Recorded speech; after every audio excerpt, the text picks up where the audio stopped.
Next, I want to show how we can use the calculator for hypothesis testing for the mean when sigma is unknown.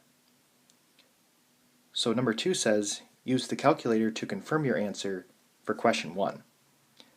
And I've already copied all of the information down from number 1. Now I want to go to the calculator and select t-test. So not z-test, but t-test. So I press the Stat button, go over to the Tests menu, and then select number 2, which is t-test. I want to make sure that the input is set to stats, and then I'm going to type all of my information and press calculate.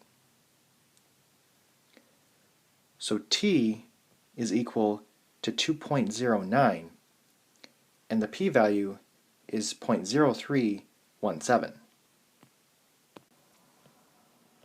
So let's show both methods.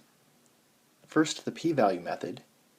Our graph would look like this, and 0.0317 is greater than 0.01.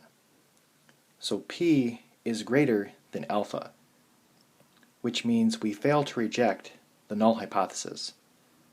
So that's consistent with number 1. And then let's look at the rejection region method. Our graph would look like this, and t is not in the rejection region. So we fail to reject the null hypothesis. So that is consistent.